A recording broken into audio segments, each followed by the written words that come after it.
Saisir la finesse et l'éphémère grâce de toute chose. Capturer la beauté de son pays, le Japon, pour arriver un jour à dessiner l'impossible. Voilà la quête que Katsushika Okuzai a menée toute sa vie. Né en 1760, ce dessinateur hors pair, peintre, graveur, est l'un des plus grands maîtres des estampes japonaises. Les ukiyo-e, littéralement image d'un monde flottant. Le vieux fou de dessin, comme il s'appelait lui-même, a laissé derrière lui pas moins de 30 000 œuvres. Elle constitue aujourd'hui un formidable témoignage de la vie quotidienne des Japonais à l'époque Edo. Une période où le pays était isolé du monde extérieur au XVIIIe et XIXe siècle. Sans jamais quitter le Japon, Okuzai va avoir sur l'art occidental une influence considérable. Son chef-d'œuvre, La Grande Vague de Kanagawa, est devenu une image iconique, connue dans le monde entier.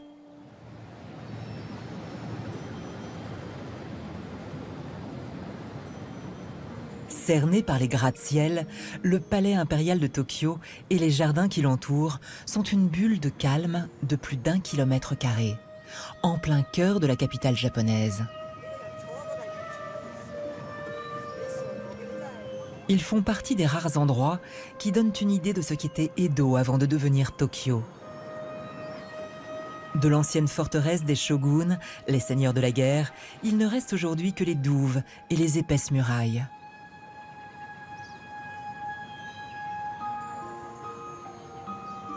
Une partie du parc abrite encore la résidence de l'empereur. Les jardins est du palais, qui s'étendent sur 21 hectares, sont accessibles au public.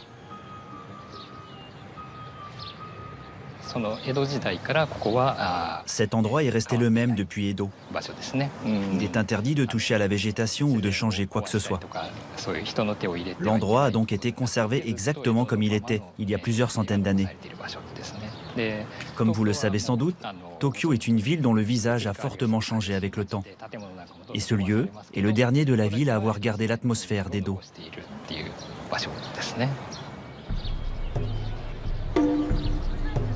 Sous le règne strict des shoguns, les Japonais ne peuvent voyager à l'étranger et les Occidentaux ne sont pas admis dans le pays. Néanmoins, le Japon connaît une période de paix et de prospérité. Edo voit l'émergence d'une bourgeoisie marchande prospère, friande de culture et d'art. De nouvelles formes artistiques prennent leur essor. Les techniques d'estampe, permettant une reproduction en série sur papier peu coûteuse, vont permettre de diffuser au plus grand nombre des images artistiques jusque-là réservées aux élites. Les ukiyo-e deviennent vite très populaires et sont utilisés dans de nombreux domaines comme affiches ou publicités. Dans cette industrie artistique, Okuzai est d'abord une petite main. Travailleur acharné, il va se hisser au fil des décennies au rang de maître.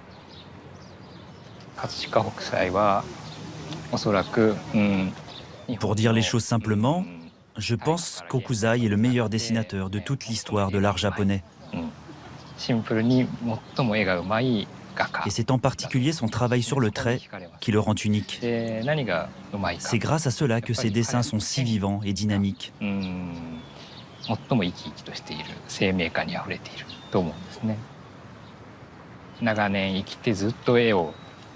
Il a vécu très longtemps et il ne s'est jamais vraiment arrêté de peindre. C'est ce travail acharné qui lui a permis d'acquérir cette maîtrise inégalée du trait.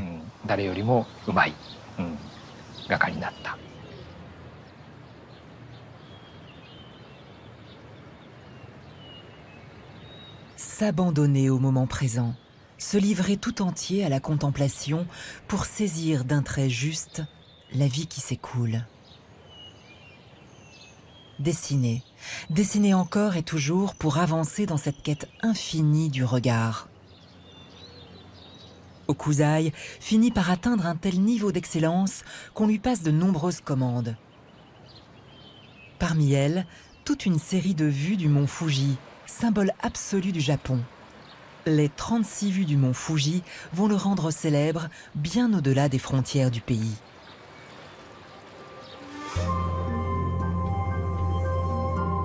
Hokusai se rend d'abord au plus près de son sujet, dans la région des 5 lacs, située aujourd'hui à 2 heures de voiture de Tokyo vers l'ouest.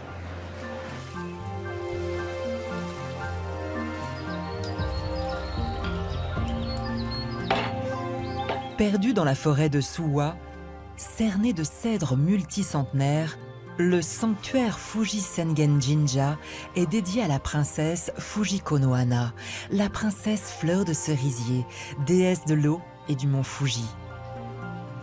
Il a été bâti au 8e siècle de notre ère. Son torii, haut de 17 mètres, monumental portail en bois rouge, est l'un des plus grands du pays. C'est à cet endroit que les voyageurs venaient se purifier avant d'entreprendre l'ascension du volcan sacré.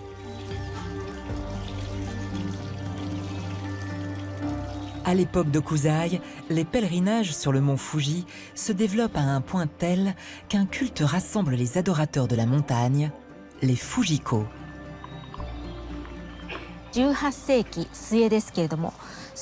C'est vers la fin du XVIIIe siècle que les Fujiko comptent le plus grand nombre de fidèles. Et c'est leur guide spirituel qui a confié à Hokusai la réalisation de la série d'ukiyo-e des 36 vues du mont Fuji. Le rêve de tous les membres du Fujiko était de pouvoir réaliser l'ascension du mont, au moins une fois dans leur vie. Les estampes produites par Hokusai que recevaient les fidèles étaient pour eux un moyen d'être toujours proches de cette montagne qu'ils vénéraient.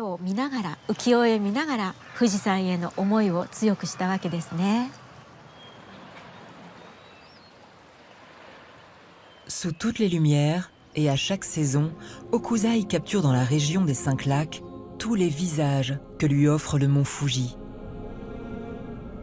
À 15 minutes du sanctuaire, le lac Kawaguchi lui offre une vue imprenable.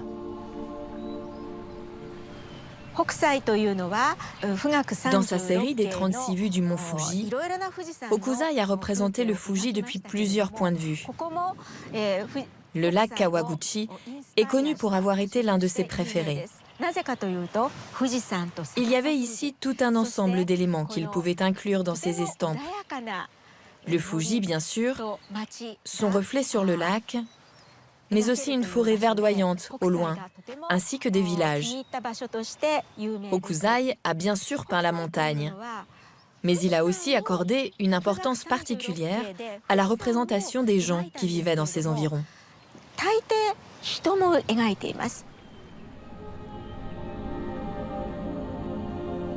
En sillonnant toujours un peu plus loin la région, Hokusai multiplie les points de vue.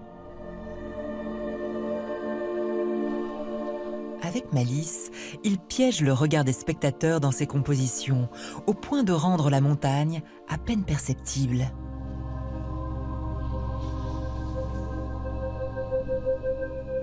Et même dans son estampe la plus célèbre, le mont Fuji est invisible au premier coup d'œil.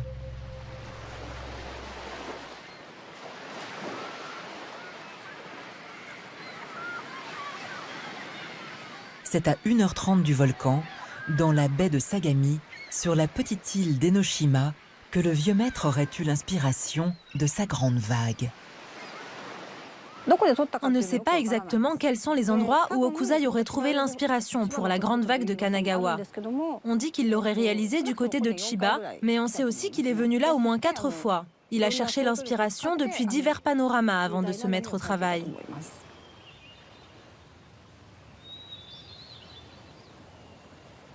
Très prisée des touristes aujourd'hui, la petite île et les 3 sanctuaires qu'elle abrite étaient déjà à l'époque Edo des lieux de pèlerinage extrêmement populaires. Le Fuji était déjà une des montagnes les plus sacrées du Japon. Seuls les hommes avaient le droit d'entreprendre son ascension. Et comme les femmes n'en avaient pas le droit, beaucoup venaient admirer la montagne depuis cet endroit. 大事なことだったとかすごくいいことでした。江ノ島はL'île d'Enoshima est reliée à celle de Honshu par un petit bras de terre. Avant la construction du pont, cette route apparaissait et disparaissait avec les marées. L'île était difficile d'accès et cela lui conférait un caractère particulier. C'était un endroit sacré.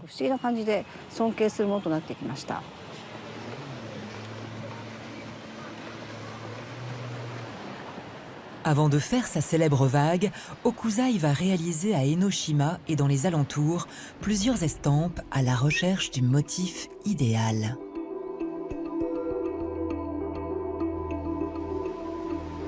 La forme que prend la vague dans l'estampe est très singulière. On dirait presque une main griffue qui s'apprête à se refermer sur les bateaux. Si l'on voulait réaliser une image similaire de nos jours, il faudrait un appareil photo avec une vitesse d'obturation très élevée. Il faudrait prendre 500 images par seconde pour pouvoir figer une vague comme celle d'Hokusai.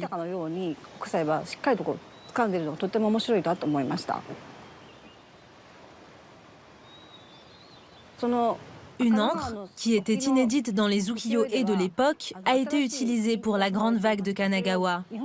Il s'agit du bleu de Prusse, aussi appelé bleu de Berlin. L'utilisation de ce bleu a permis à Hokusai de créer du contraste et de faire ressortir plusieurs teintes. Cela a créé un effet de relief, un peu comme si la vague était en 3 dimensions.